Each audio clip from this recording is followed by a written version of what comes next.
and our commitments we've made to the world to actually be a country that honors human rights and honors that every human being deserves dignity and not to be harmed. And I just see right now a whole bunch of people being harmed that really have done nothing wrong other than seeking asylum.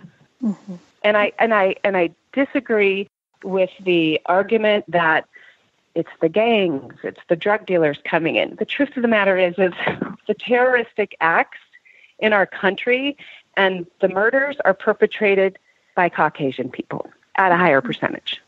I'm wondering if we could talk a little bit about education. I know that education is one of the issues that you talk about on your campaign website. And I know Minnesota is somewhat like Wisconsin, where I live, where you have a strong public school system, public state university system that you're very proud of, like we are. So I'm wondering if you could talk a little bit about education in Minnesota and sort of what you plan to do to improve public education there. It's a state issue, right, for equitable funding, but it's a top-down. So at the federal level, it absolutely is do we make a commitment to equitable, high-quality public education across our nation, including my district. And right now in Minnesota, you're right, we are committed to education, but we have huge disparities in educational choices. We have a party in power that is moving towards vouchers and religious school funding, and almost because you have to get the money from somewhere. And so it's being drained out of what public funding is for our educators.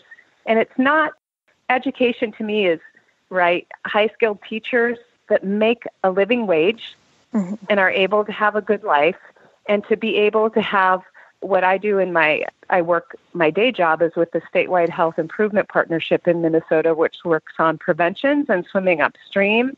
And so we call it educating the whole child. So if children go to school hungry or have a toothache or can't go to the doctor and they don't feel well or have issues at home that they have a hard time then coming and learning, is actually creating public school systems that have wraparound services within the schools. And some school districts in Minnesota are doing a really great job of that, and creating an environment that not only has the highest level of choices for education, which means languages and the arts, and then all the basics, and moves away from this no one left behind, because we know kids get left behind all the time, to teaching that whole child and moving away from the testing model. I think that that's what we can work at the federal level, but frankly, we need someone at the head of education that actually believes in education and is an expert. And that's where I can work at the federal level to support having qualified people that are appointed to be part of us. And then if they're not, and it's someone that's trying to defund and harm public education, to work hard to support legislation going through that is going to strengthen education funding from the federal level down and protections of students. And within education also, so I want every student to have the same opportunities for success. I know that we have to invest in our infrastructure in our school districts, which, by the way, we just passed in North Branch for the first time in 15 years a bond. One of our boilers in our schools is 80 years old. Our infrastructure, as with many roads and bridges, was crumbling. Some of our windows in Minnesota, like Wisconsin, get severely cold, aren't working. I think there was asbestos. So what it took is it took a community and education. And for our city, as the mayor, I said, we're going to work together on this. And the unions came in and helped, and we passed it. And I have to tell you, I have never seen anything like it, because citizens got on board and say, and I live in an area, remember, where it's like zero taxes. Don't tread on me. They said, we want this for our kids. And that, I believe, is what it is all about, is making sure people know that no one says, I am thrilled right, to have to pay money. And what I say is, I am thrilled that we can all participate like our parents did and our grandparents did on providing for infrastructures and good school districts that are well-funded. Because when they're well-funded, then they can do extras and they can be cutting edge and they can be inclusive and they can bring broader educational choices. For instance, one of the things we're working on in our school district, as with some other progressive school districts, is that we are looking at what our employers in our region need and then actually offering courses so that when children graduate, say they're not necessarily thinking, oh, I want to go to college. They will have an opportunity to have jobs when they graduate and not have to go for additional training. So that's more the technical, getting people into jobs immediately. And then we have to have the discussion about college. For my AA degree through my master's, owe $100,000 for that education. Mm-hmm. I'm going to be 55 in a few months. That is debilitating to try and say, I'm going to get that paid off before I die. And gosh darn it, my children better not have to pay that off. And so we have to figure that out too. But there are steps. And I know this is one thing that people perhaps get challenged with me about. I am not going to promise people the moon. What I do believe in is we have to take chunks out. And so we have to take a look at the problem and then find solutional steps that we can take to get bipartisan support to take some pressure off, which means we have to have a House and a Senate and a president that actually agrees with public education funding, mm-hmm. and not leaders that make the decisions that trickle down to our states and to our cities that actually want to take away funding from education and give funding to other choices that do not, for me, fit the bill for public education. I believe there should be a strong separation of church and state. There is no state religion in the United States. I know people say there is, and that it's Christianity, but there's not. There's no constitutional, mm-hmm. we are a Christian nation. Is there anything else that you want to make sure that our listeners really know about you and your district? Yes.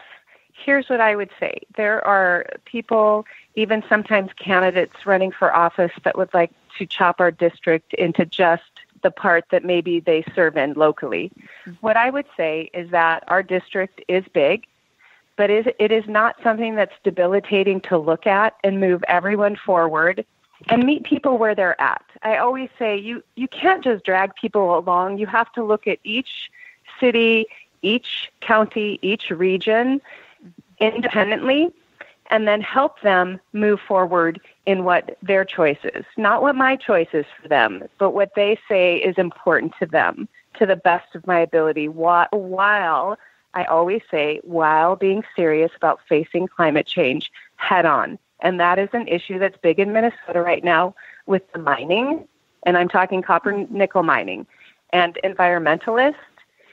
And I say this, believing in climate change, and I am quoting a very conservative Republican who used to be on our news here, believing in climate change doesn't make you liberal, it makes you literate.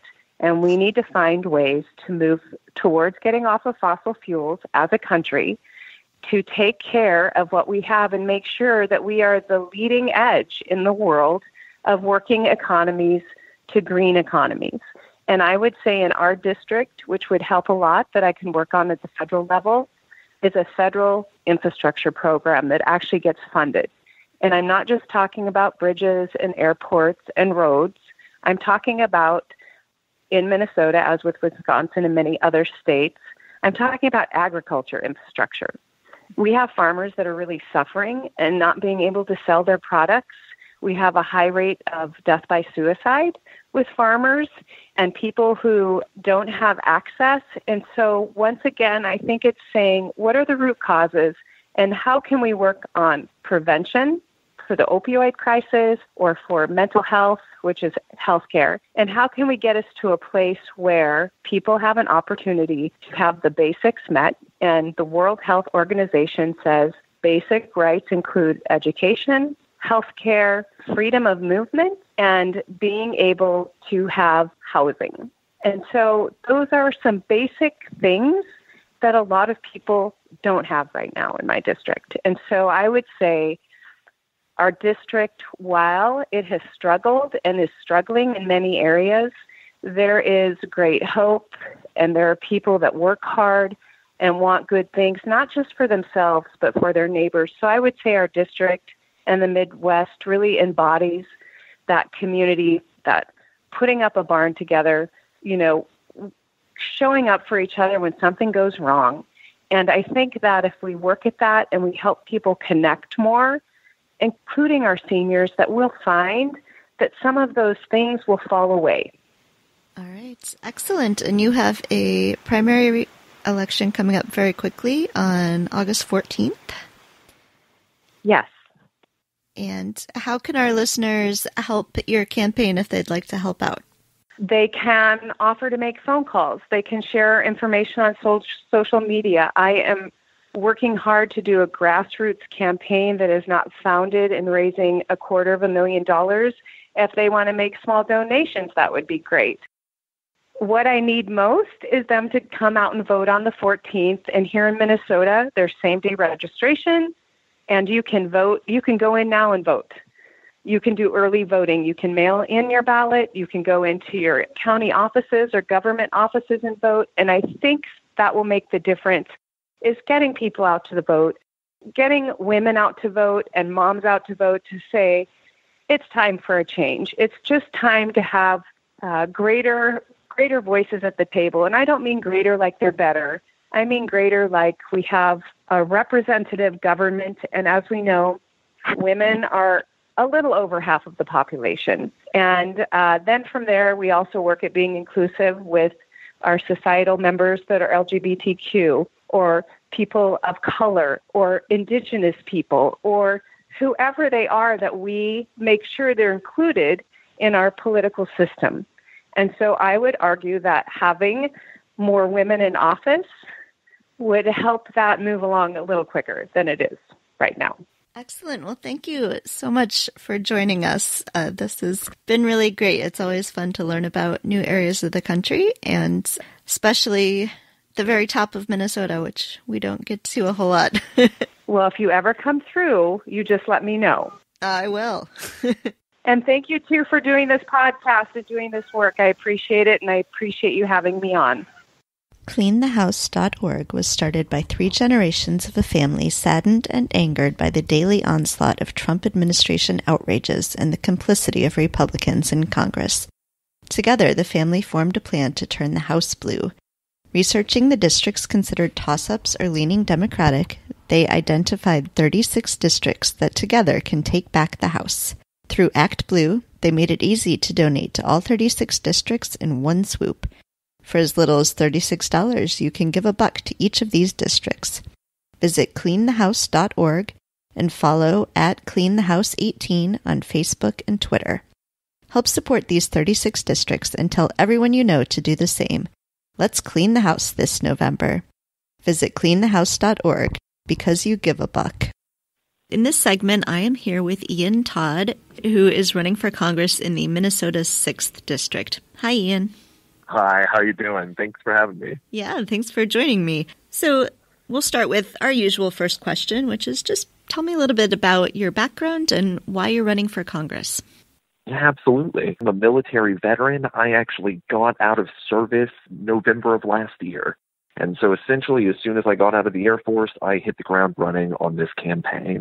Because I might be out of the service, but I'm definitely not done serving my country. Before I was in Minnesota, I was serving in the Air Force. I was in Germany for a little bit. I lived in Virginia for a bit. But before that, I lived in Arkansas. It's actually where I was raised. One of the reasons I joined the military was I kind of wanted to get out of Arkansas. And you don't go back to Dodge after you get out.